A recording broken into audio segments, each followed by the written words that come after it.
kita akan membahas tentang dosa-dosa yang bisa menggugurkan pahala, bahkan sebagiannya bisa menggugurkan seluruh pahala. Dosa apa ini?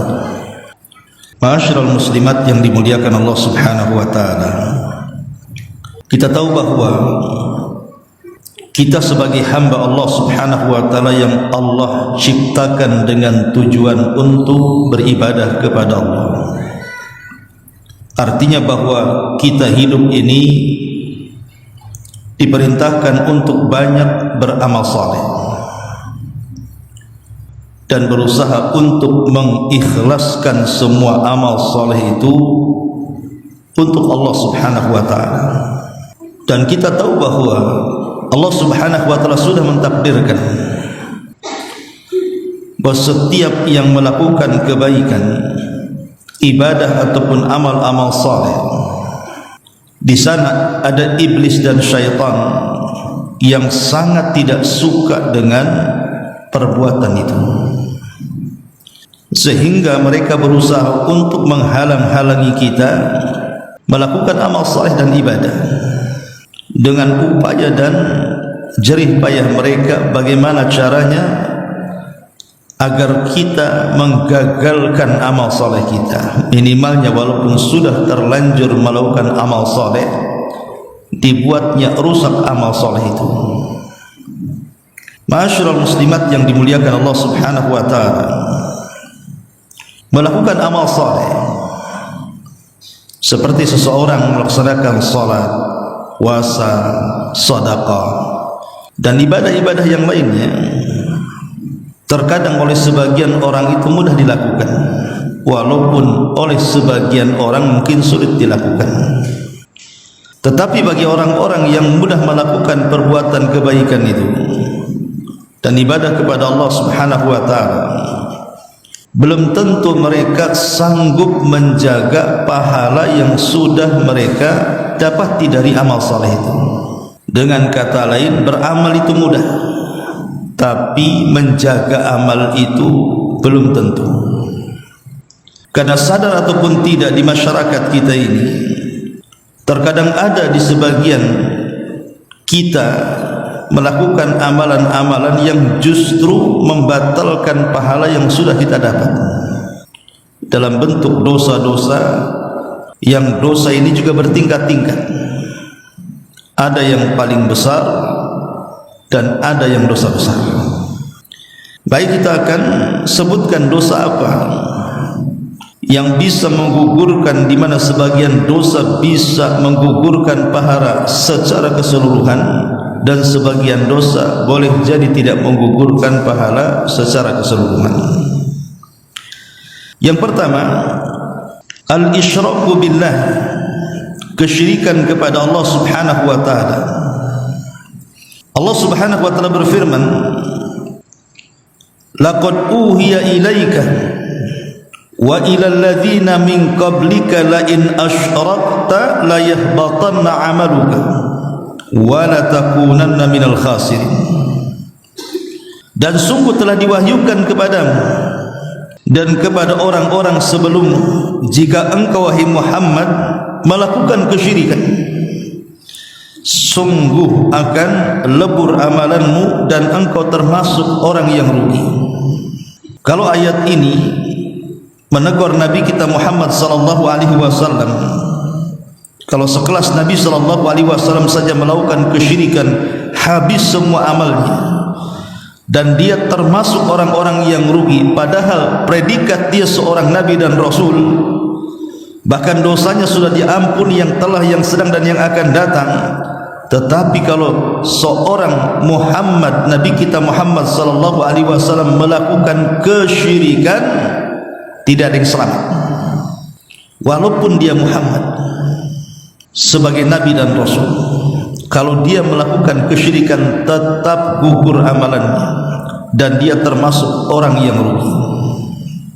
Subhanallah, sekelas Nabi saja diancam oleh Allah Subhanahu wa taala, apatah lagi kita. Ini yang pertama. Yang kedua, ar-riddatu, seseorang murtad dari agama. Allah Subhanahu wa taala berfirman di dalam Al-Qur'anul Karim surah Al-Baqarah ayat 217, wa man yartadid minkum an dinihi fayamut wa huwa kafir fa ulaika habitat a'maluhum fid dunya wal akhirah wa ulaika ashabun nar hum fiha khalidun. Maka siapapun yang murtad di antara kalian dari agamanya, kemudian dia mati dalam kondisi kafir, maka mereka orang-orang yang akan gugur seluruh amalan mereka baik di dunia atau di akhirat, dan mereka adalah orang-orang yang layak masuk neraka dan dikekalkan di dalamnya. Lihat di sini Allah Subhanahu wa taala mengatakan faulaika habitat a'maluhum, maka amal-amal mereka sia-sia, akan dihancurkan oleh Allah Subhanahu wa taala. Maka murtad ini bukan perkara biasa. Akan tetapi ketika zaman itu jauh dari Nabi dan jauh daripada ilmu dan menyebarnya kejahilan, murtad ini terkadang dianggap biasa. Murtad ini terkadang seolah-olah orangnya tidak merasa itu dosa besar yang menghilangkan semua amalan. Lihat di Batam ini saja, banyak orang-orang yang murtad itu karena faktor ekonomi, entah karena faktor pernikahan, mungkin suaminya orang bule sana, atau orang-orang kaya yang non muslim menikah hanya karena harta, hanya karena rumah mewah, hanya karena kendaraan megah, hanya karena tanah luas, dan begitu seterusnya. Dan itu terjadi banyak sekali kasus-kasus orang yang pindah agama di sini. Mereka tidak sadar bahwa orang murtad itu habitat a'malu, habis amal mereka. Kemudian yang ketiga, al-kufru bi ayatillahi azza wa jalla wa qatlul anbiya wa qatlul ladzi ya'muruna bil ma'ruf minan nas. Kufur dengan ayat-ayat Allah, membunuh para nabi atau membunuh orang-orang yang memerintahkan kepada kebaikan dari kalangan manusia. Dan itu disebutkan di dalam Al-Quran surah Al-Imran ayat 2122, di mana Allah Subhanahu wa taala mengatakan innal ladzina yakfuruna bi ayatillah wa yaqtuluna an-nabiyyina bighairi haqq wa yaqtuluna alladhina ya'muruna bil qisti minan nas fabashshirhum bi'adzabin alim ulaika alladhina habitat a'maluhum fid dunya wal akhirah wa ma lahum min nasirin. Orang-orang yang mereka kufur dengan ayat-ayat Allah, membunuh para nabi tanpa ada kebenaran, membunuh orang-orang yang merintahkan kepada kebenaran dari kalangan manusia, habar gembirakan kepada mereka dengan azab yang pedih, dan mereka adalah orang-orang yang lebur, hancur amalan mereka di dunia dan akhirat, dan tidak ada penolong bagi mereka kelak pada hari kiamat. Ini yang ketiga, kufur dengan ayat-ayat Allah Subhanahu wa taala. Betapa banyak orang-orang di zaman sekarang, Bu, itu yang mereka menentang ayat-ayat Allah Subhanahu wa taala yang jelas-jelas itu perintah. Terkadang di antara mereka ada yang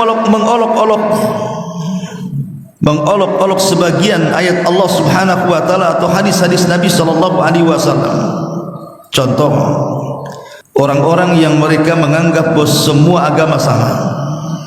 Padahal Allah Subhanahu wa taala mengatakan inna dina indallahil Islam, bahwa agama yang paling diridhoi di sisi Allah itu Islam.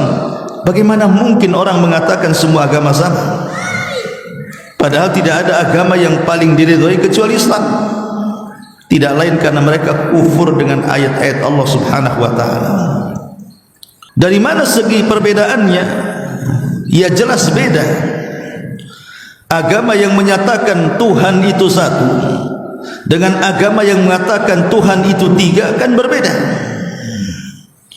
agama yang mengatakan bahwa Tuhan itu lam yalid wa lam yulad, tidak mungkin melahirkan dan tidak mungkin dilahirkan, tidak sama dengan agama yang mengklaim bahwa Tuhan mereka adalah putra Allah Subhanahu wa taala.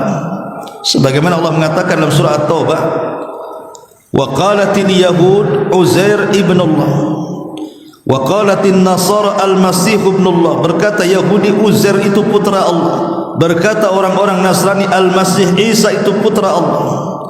Maka akan berbeda dengan agama yang mengatakan lam yalid wa lam yulad, tidak dilahirkan dan tidak melahirkan. Ma'asyiral muslimat yang dimuliakan Allah Azza wa Jalla, maka orang-orang yang mengatakan semua agama sama, atau seseorang itu bebas memilih agamanya, tidak ada paksaan, maka ini juga kekufuran.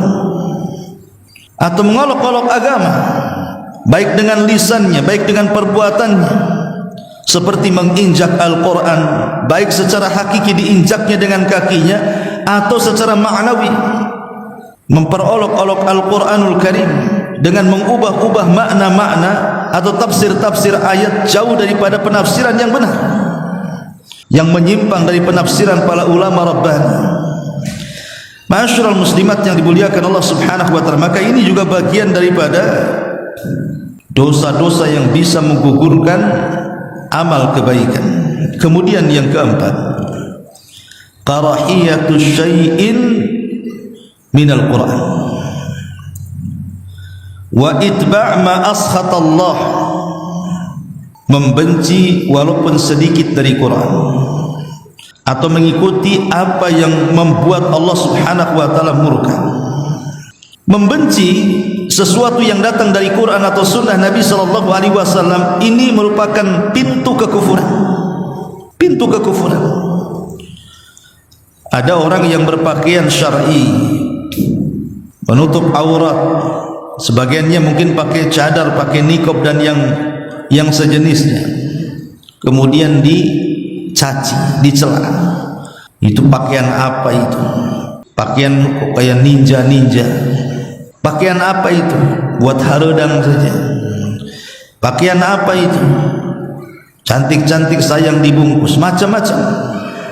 Jadi orang yang membenci syariat Allah Subhanahu wa taala, seperti umpamanya ketika Islam menjelaskan tentang hukum hudud, bahwa yang maling potong tangan, yang berzina kalau dia sudah menikah dirajam sampai mati, kalau dia belum menikah didera 100 kali. Atau mungkin ketika orang-orang yang mereka minum khamr, juga ada hukumannya dalam Islam. Tiba-tiba dikatakan potong tangan, hukum rajam dan yang lainnya. Itu perbuatan sadis, bengis, yang tidak berperi kemanusiaan, bahkan menolak hak asasi manusia. Ditabrak-tabrakannya hukum Allah dengan hak asasi manusia karena kebenciannya. Atau orang-orang yang berjanggut dicela, terkadang disamakan dengan binatang. Atau ada orang yang kemudian mengangkat sebagian kain di kakinya sehingga di atas mata kaki, diejeknya sehabis-habisnya dan lain sebagainya. Jadi orang yang membenci sedikit saja dari Quran atau dari sunnah Nabi SAW dan mengikuti apa yang membuat Allah murka, maka ini bagian daripada menggugurkan amalannya. Allah katakan dalam surah Muhammad, dzalika bi annahum karihu ma anzalallah fa ahbata a'maluhum. Itulah ketika mereka sangat membenci apa yang Allah Subhanahu wa taala turunkan, maka amal-amal mereka digugurkan Allah Subhanahu wa taala.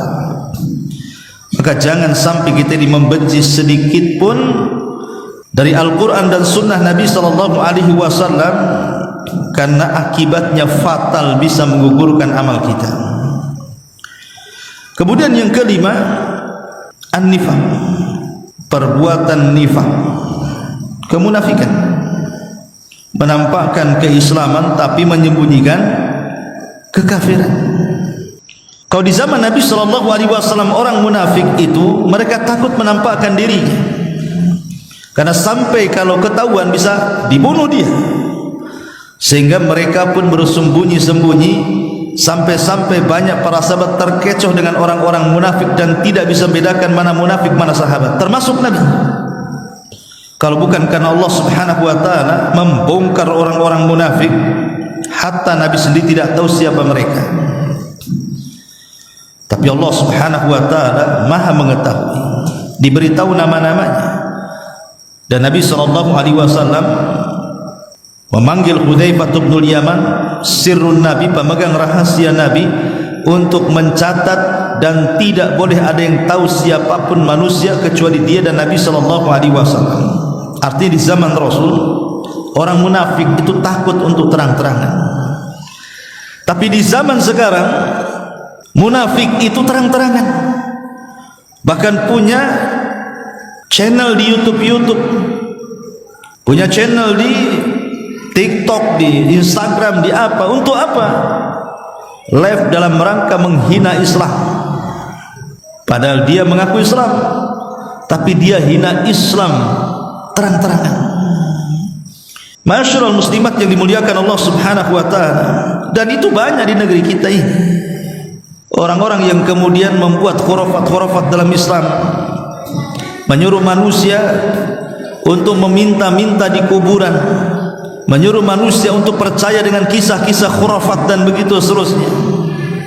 Anda sedang merusak Islam atau sedang memperbaiki Islam? Masyarul muslimat yang dimuliakan Allah Azza wa Jalla. Kemudian yang keenam, musyaqaqatur Rasul sallallahu alaihi wasallam atau mukhalafatu awamiri. Orang yang berusaha untuk menyelisihi Rasul atau perintah-perintah Rasulullah sallallahu alaihi wasallam. Allah Subhanahu wa taala berfirman, innal ladzina kafaru wa saddu an sabilillah wa syaqqur rasula min ba'di ma tabayyana lakumul huda lan yadhurrullaha syai'a wa sayuhbitu a'malukum wa sayuhbitu a'malakum. Sesungguhnya orang-orang kafir, orang-orang yang mereka menghalang-halangi manusia dari jalan Allah dan mereka menentang Rasul setelah datang keterangan petunjuk bagi mereka, perbuatan mereka tidak memadaratkan Allah sedikit pun dan Allah akan menggugurkan amalan. Maka menentang perintah Rasul, walaupun Nabi SAW sudah tiada, tetap fatal akibat. Jangan menentang. Ketika Nabi SAW memerintahkan agar kita jangan meninggalkan solat 5 waktu, maka jangan pernah meninggalkan solat 5 waktu. Karena kalau seandainya kita sampai meninggalkan solat, itu bisa menjurus kepada kekufuran. Ataupun orang yang sudah layak haji untuk haji, orang yang sudah mampu untuk zakat maka zakatkan. Ada orang yang sanggup untuk berpuasa Ramadan maka wajib berpuasa. Apapun perintah Nabi SAW, maka jangan sampai kemudian kita selisih, karena menyelisihi perintah Nabi SAW bisa menggugurkan amal. Masyarul muslimat yang dimuliakan Allah Subhanahu wa taala, ini 6 perkara yang berat-berat. Jadi 6 perkara yang saya sebutkan di sini, ini dosa-dosa yang paling berat yang akan menggugurkan keseluruhan amal. Di sana ada dosa-dosa juga bisa menggugurkan amalan, tapi tingkatnya di bawah. Pertama, hasad. Orang yang hasad, yang bercita-cita supaya kenikmatan yang Allah berikan kepada orang lain hilang dan berpindah kepadanya, atau berangan-angan agar kenikmatan orang lain hancur walaupun tanpa harus berpindah kepadanya. Dua-duanya hasad. Dan hasad ini penyakit masyarakat, penyakit yang terkadang tidak ada yang sanggup lepas. sampai kepada orang-orang yang sudah hijrah sekalipun masih juga bisa hasad. Okelah kalau orang-orang awam yang mereka jarang hadir di majelis ilmu, yang belum hijrah, mungkin bahasa kita mungkin kurang ilmu, sehingga mereka masih menampakkan hasad mereka. Tapi kalau orang sudah ngaji kan aneh, kalau di hatinya ada hasad itu aneh. Karena hasad ini kata Nabi SAW, iyyakum wal hasad, hati-hati kau jangan hasad. Fa innal hasada ya'kulul hasanati kama ta'kulun narul hatab. Hati-hati jangan hasad, karena hasad itu bisa memakan kebaikan seperti kayu bakar, seperti api melahap kayu bakar. Cobalah ibu bawa kayu bakar ditumpukan, kemudian ditaruh api di situ, hitungan beberapa waktu saja sudah habis seperti debu. Itulah bahayanya hasad. Memang hasad itu tidak mungkin lepas dari manusia. Saya, ibu, siapapun pasti ada hasad. Tapi ulama mengatakan orang yang baik pasti menyembunyikan hasadnya, tapi orang yang jahat pasti menampakkan hasadnya. Maksud orang baik menyembunyikan hasadnya apa? Dan maksud orang jahat menampakkan hasadnya itu apa? Maksudnya orang baik menyembunyikan hasadnya, ya memang dia hasad kepada tetangganya, tapi tidak pernah dibicarakan. Cukup antara dia yang tahu, orang lain tidak ada yang tahu. Tetapi orang jahat menampakkan hasadnya, dia tampakkan hasadnya dengan ucapannya, dengan gibahnya, dengan namimahnya, dengan menghasutnya, menjelek-jelekan, menceritakan kepada orang lain. Maka itulah yang disebut bahwa al-laimu yudhir hasadah. Adapun orang-orang yang lain, yang jelek, yang jahat, itu suka menampakkan hasadnya. Adapun orang baik, maka dia akan menyembunyikan hasadnya. Dia tidak akan, ya memang dia hasad dalam hatinya ketika melihat kekayaan yang Allah anugerahkan kepada orang lain, tapi mulutnya tidak bicara. Dia tidak menggibah, dia tidak menghina, dia tidak mengadu domba. Cukuplah hanya yang tahu Allah Subhanahu wa ta'ala. Itu artinya menyembunyikan hasad. Tapi kalau sampai menampakkan dengan menggibahnya, mencacinya, memakinya, menghasutnya, apalagi sampai membuat makar kepadanya, inilah hasad yang terlarang. Karena ini penyakit pertama yang ada di langit dan penyakit pertama yang ada di bumi. Kemudian yang kedua, ar-riya. Dalam beramal ingin dipandang orang, dalam beramal ingin dipuji orang, dalam beramal ingin didengar orang. Riya. Allah Subhanahu wa ta'ala berfirman, man kana yuridul hayatad dunya wa zinataha nuwaffi ilaihim a'maluhum fiha wa hum fiha la yubkhasun ulaika alladhina laysa lahum fil akhirati illa nar wa habita ma sana'u fiha wa batilu ma kanu ya'malun. Di dalam surah Hud ayat 15-16 Allah mengatakan, siapapun yang menghendaki kehidupan dunia dalam amalannya atau perhiasannya, kami akan cukupkan amalan mereka di dalamnya dan mereka tidak mungkin dirugikan. Tapi mereka orang-orang yang tidak akan ada balasan di akhirat kecuali neraka, dan akan digugurkan apa yang mereka telah lakukan di dalamnya, dan semua amalnya dianggap batil di sisi Allah Subhanahu wa ta'ala. Subhanallah. Riya ini juga tak kalah bahayanya dibandingkan hasad. Bahkan ini penyakit yang dikhawatirkan Nabi SAW.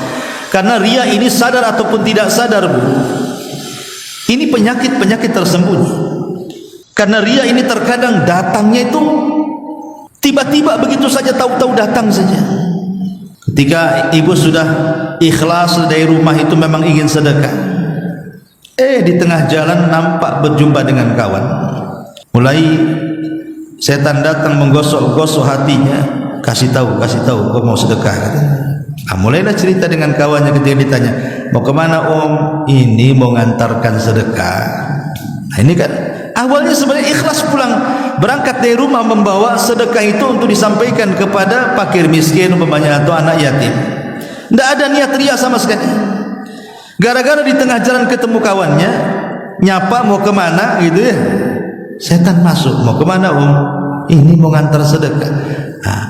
Padahal ibu kan bisa saja mengatakan mau kemana, itu mau ke depan. Ke depan kemana? Ke depan pokoknya. Itu ke rumah si Anu. Bisa saja bukan? Tapi kadang-kadang setan ini pinter dia.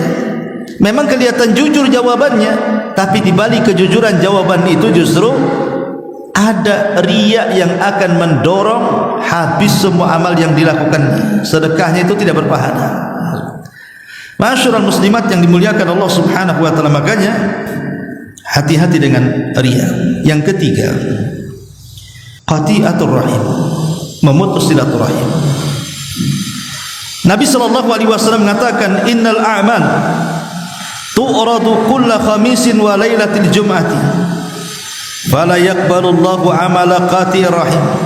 Sesungguhnya amal itu akan ditampakkan pada setiap hari Kamis malam Jumat, dan Allah tidak akan menerima amal para pemutus rahim.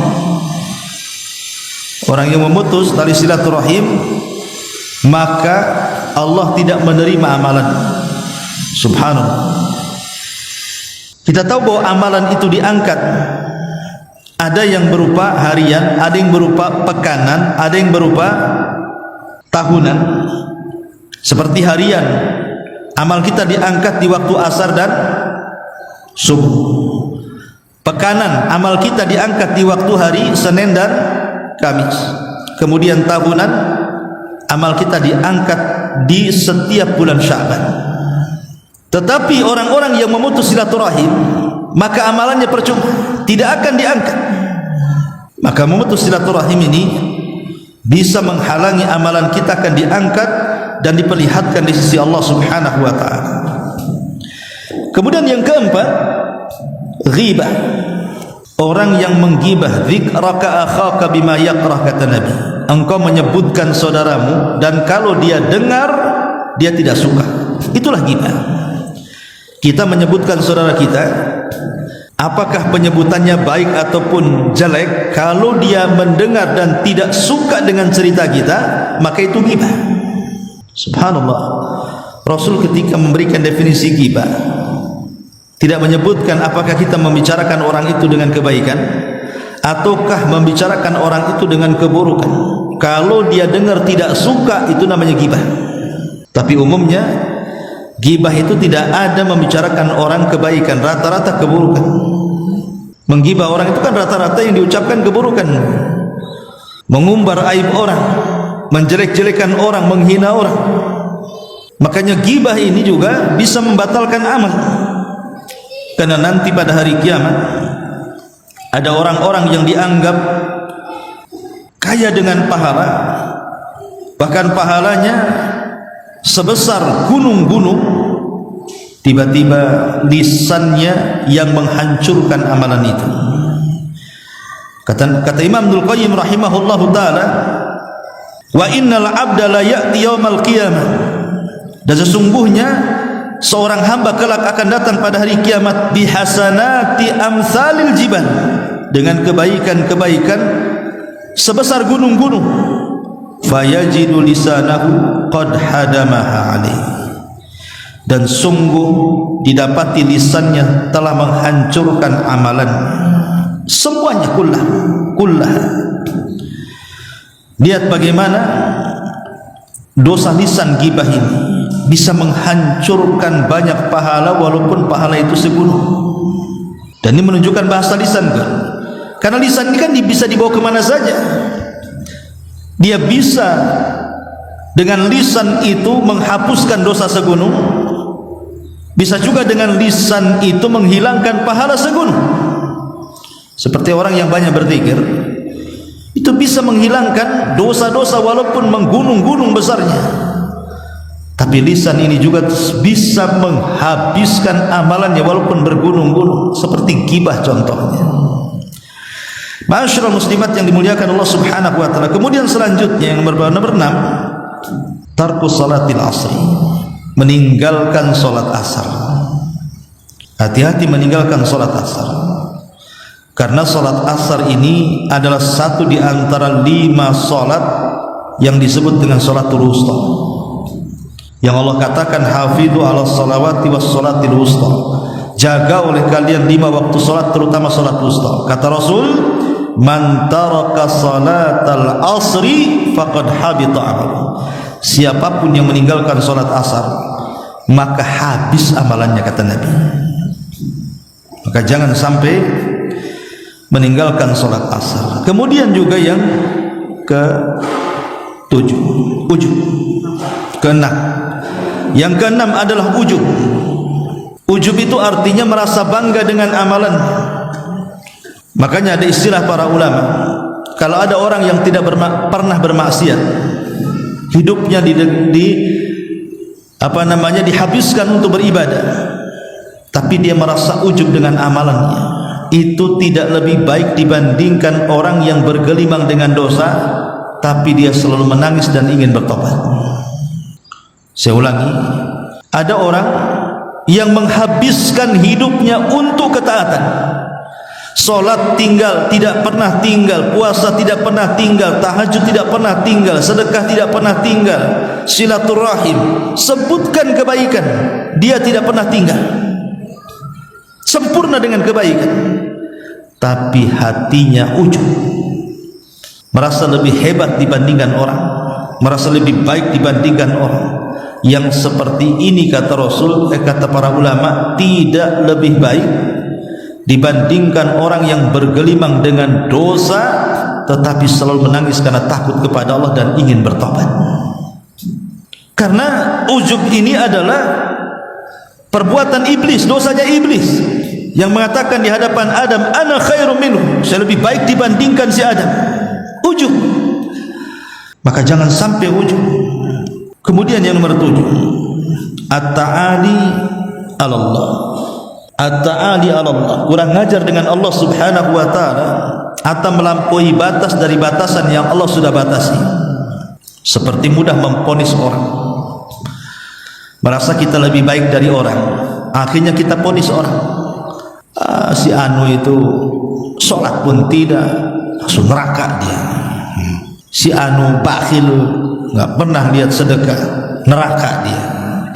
Jadi memponis-ponis orang, dimasukkan ke neraka. Ini bahaya, karena yang berhak memasukkan orang ke neraka bukan kita, Allah Subhanahu wa taala, dia yang punya neraka. Makanya kenapa Nabi SAW ketika menjelaskan tentang 2 manusia, yang satu ahli ibadah, yang satu ahli maksiat, yang ahli ibadah ini mengatakan kepada ahli maksiat, wallahi la yaghfirullahu lak, aw wallahi la yunjika minan nar. Demi Allah, Allah tidak akan mengampuni dosamu, atau demi Allah, Allah tidak akan mengeluarkan kamu dari api neraka. Maka setelah keduanya meninggal, yang ahli ibadah Allah masukkan ke neraka, yang ahli maksiat Allah masukkan ke surga. Kenapa? Karena kemaksiatannya tidak sampai kepada tingkat kufur dan syirik. Dia masih bisa bertobat, dan tahta masyiatillah, dosanya masih di bawah kehendak Allah. Kalau Allah mau, Allah ampuni, kalau Allah mau, Allah tidak ampuni. Tapi orang ini sudah memponis orang, Allah tidak akan mengampuni dan Allah akan masukkan dia ke neraka, padahal dia tidak tahu bahwa Allah justru mengampuni dan masukkan ke surga. Itu namanya at-ta'adi Allah, sombong dengan Allah Subhanahu wa ta'ala. Kemudian yang nomor 8 juga at-takdzibil qadar, mendustakan takdir. Kalau seandainya ibu tertimpa musibah, kenapa si aku saja ketimpa? Kalau melihat anak kita sakit, anak orang sehat, kenapa si anak aku sakit, anak orang sehat? Kalau seandainya usaha kita ini gulung tikar, dia mengatakan, ya Allah, kenapa si aku saja yang gulung tikar, kenapa orang itu kebentang-bentang tikar? Kalau umpamanya seseorang itu mungkin ada kematian dari orang yang tercinta, dia mengatakan, kenapa dia mesti yang mati, kenapa enggak si anu saja yang mati? Menolak takdir, mendustakan takdir. Maka ini juga bisa menggugurkan amal, at-takdzibu bil qadar. Ma'asyiral muslimat yang dimuliakan Allah Subhanahu wa taala, termasuk juga yang nomor 9, intihaku hurumatillah, menyobek kehormatan Allah Subhanahu wa taala di saat fil khalawat, di saat tidak ada yang tahu kecuali dia dengan Allah Subhanahu wa taala. Jadi kalau kita sedang bersendirian, tidak ada yang tahu, tapi di depan kita ada handphone, mulai mengambil handphone, tujuannya bagus, nengok kajian, tapi lama-lama channelnya geser, dari nengok kajian yang belum selesai jadi nengok sinetron, drakor, drama Korea, atau nengok yang tidak-tidak, atau nengok yang tidak pantas untuk dilihat, atau nengok yang menghabiskan waktu-waktunya yang tidak ada manfaat dan tidak ada faedahnya sama sekali. Majlis-majlis tertawa sepanjang masa yang ada di YouTube itu. Maka orang-orang yang diam-diam tidak ada yang tahu kecuali dengan Allah, kemudian dia menerjang keharamannya, maka ini bisa menggugurkan pahala walaupun sebesar gunung Tihama. Dan itu disabdakan oleh Rasul, la'alamanna aqwaman min ummati ya'tuna yaumal qiyamah bihasanati amthali jibalin Tihama bidhan fayaj'aluha Allah azza wa jalla haba'an manthura. Kata Rasul, saya akan kasih tahu kalian tentang sebuah kaum dari umatku, mereka datang pada hari kiamat dengan membawa kebaikan sebesar gunung Tihama, tapi Allah habiskan di hadapannya, Allah gugurkan di hadapannya. Kenapa? Sahabat bertanya, apa salahnya? Bukankah dia sudah membawa pahala sebesar gunung Tihama? Maka Rasul mengatakan, amma innahum ikhwanukum wa min jildatikum wa ya'khuduna minal laili kama ta'khudun walakinnahum aqwam idza khalau bi maharimillahi tahaquha. Mereka adalah saudara kalian juga, kulitnya seperti kalian, mereka juga handal salat malam, tetapi apabila mereka bersendirian, di depannya ada keharaman Allah, diterjangnya keharaman itu dan dilakukannya, dia tidak sadar bahwa dia sedang diawasi Allah. Ya mungkin orang tidak melihat maksiat kita, tapi Allah melihatnya, dan itu menunjukkan kita tidak punya rasa malu kepada Allah Subhanahu wa taala. Wajar kalau seandainya amalan yang sudah kita lakukan gugur gara-gara dosa yang tidak terang-terangan. Kemudian nomor 10, sedekah. Kemudian dibalik sedekah al-man wal adha. Dibalik sedekah itu mengungkit-ungkit dan menyakiti orang yang disedekahinya, alias mengungkit-ungkit sedekah atau menyakiti orang lain dengan sedekah. Maka ini juga hal-hal yang bisa menggugurkan amalan. Lalu apalagi yang bisa menggugurkan amalan? Mendatangi dukun. Orang yang mendatangi dukun itu sholatnya 40 hari tidak diterima, dan kalau sampai membenarkan maka bisa keluar dari Islam karena dia sudah berlepas di syariat Rasul sallallahu alaihi wasallam. Kata Nabi SAW, man ata arrafan fasa'alahu an syai'in lam tuqbal lahu salatu arba'ina laila. Siapa yang datang ke arraf, tukang ramal, kemudian bertanya tentang sesuatu, belum membenarkan tapi sholatnya 40 hari sudah ditolak. Maka jangan datang ke dukun, jangan percaya dengan dukun. Kemudian yang nomor 11, memelihara anjing. Ibu jangan memelihara anjing, selucu apapun anjing tetap lucu anak ibu. Walaupun anjing itu anjing kecil, lebih kecil dari kucing, lebih lucu dari kucing, lebih pintar dari kucing, yang namanya anjing tetap anjing, tidak boleh dirawat karena itu binatang najis. Ini lihat bagaimana Rasul mengatakan, manik tana kalban laisa bikalbi saydin wala masyiatin wala ardin fa innahu yanqusu min ajrihi qiratan yaumal qiyamah, qiratan kulla yaumin. Barang siapa yang merawat anjing, menjaga anjing, padahal bukan anjing untuk berburu, padahal bukan anjing untuk menjaga hewan, padahal bukan anjing untuk menjaga tanah, kecuali setiap hari pahalanya dikurangi 2 qirat, dan 1 qirot itu besarnya segunung Uhud. Berarti 2 qirot besarnya 2 gunung Uhud. Lihat, pahala jelas hilang setiap hari 2 gunung Uhud, padahal amal kita dalam sehari belum tentu dapat seperti gunung Uhud. Maka jangan memelihara anjing, kecuali 1 anjing berburu, 2 anjing untuk menjaga binatang yang lain seperti peliharaan kambing, penggembala butuh anjing untuk supaya merawat mereka, atau menjaga tanah, menjaga rumah untuk supaya tidak ada maling dan begitu seterusnya. Maka selain anjing-anjing ini tidak boleh dirawat. Kemudian juga yang nomor 12, zulmul akharin, melakukan kezaliman kepada orang. Melakukan kezaliman kepada orang seperti mencaci orang, memaki orang, merendahkan orang, menggibah orang, namimah dengan orang, atau dengan fisik memukul, menendang, meludahi, atau bahkan nyawanya diambil dia, dibunuhnya orang itu. Maka kezaliman akan menjadi kebangkrutan pahala pada hari kiamat.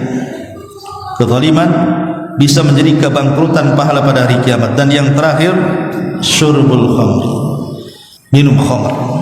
Kata Nabi SAW, man syaribal khamra wa sakira lam tuqbal lahu salatu arba'ina sabahan. Siapa yang minum khamr kemudian mabok, tidak akan diterima salatnya selama 40 pagi. Wa in mata dakhalal jannah, kalau mati masuk neraka. Fa in taba taballah, tapi kalau dia bertobat Allah terima tobatnya. Inilah di antara dosa-dosa yang bisa menggugurkan amal, baik di dalamnya menggugurkan amal secara keseluruhan atau boleh jadi sebagian.